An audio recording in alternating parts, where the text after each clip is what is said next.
2021 election ഉണ്ടായത്.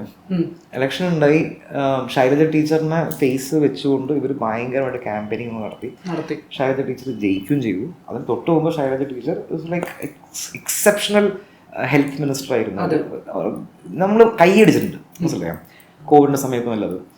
പിന്നെ അടുത്ത ഇലക്ഷൻ വരുന്ന സമയത്ത് നമ്മൾ കാണുന്ന ഫേസ് വാല്യൂ വെച്ചിട്ടാണ് നമ്മൾ വോട്ട് ചെയ്യുക, അല്ലേ? എന്നാൽ ശൈലജ ടീച്ചർ മിനിസ്റ്ററായി. ഞാൻ റിയാക്ട് ചെയ്യും. I am not saying the current health minister is bad, അങ്ങനെയല്ല ഞാൻ പറഞ്ഞു. പക്ഷെ ഞാൻ റിയാക്ട് ചെയ്തു. ഞാൻ റിയാക്ട് ചെയ്തു. ആ റിയാക്ട് ചെയ്തപ്പോൾ എന്നെ ഏറ്റവും കൂടുതൽ ചീത്ത വിളിച്ചത് അവരുടെ പാർട്ടിക്കാരനെ.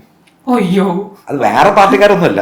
എന്നെ ഏറ്റവും കൂടുതൽ ചെയ്യുന്ന പറയാം ഈ അതിന്റെ അടിയിൽ വന്നിട്ട് അതിന്റെ ബ്രൂട്ടലായിട്ട് ഭയങ്കരമായിട്ട് എന്താ പറയാ തെളിവിളിക്കാൻ എനിക്ക് വിഷയമില്ല. Because faceless people say anything I don't care.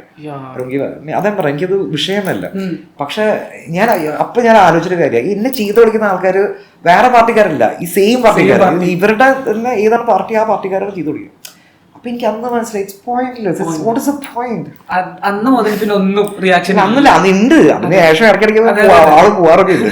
പക്ഷെ ഇപ്പൊ ഞാൻ പൂർണ്ണമായിട്ട് നിർത്തി. എനിക്ക് മനസ്സിലായി കാര്യമില്ല, ഒരു കാര്യമില്ല. അതേ ഞാൻ പറഞ്ഞ എന്തെങ്കിലും കാണിക്കട്ടെ. അപ്പൊ നമുക്ക് നമ്മുടെ കാര്യം മാത്രം നോക്കി പോവുക, അത്രേ ഉള്ളൂ. പണം ഇപ്പൊ ആകെ ഞാനിപ്പോ സോഷ്യൽ മീഡിയ യൂസ് ചെയ്യുന്നത് ഫിലിം പ്രൊമോഷനും കാര്യത്തിനായിട്ട്. അല്ലാണ്ട് ഞാനിപ്പോ if you ask me I will not say a word on politics, nothing on എന്താ പറയാ സോഷ്യോ പൊളിറ്റിക്കൽ പരിപാടി ഞാൻ തൊടില്ല എന്ന് തീരുമാനിച്ചു. കാരണം it's no point. See tomorrow if I have crazy amount of money I will start an NGO.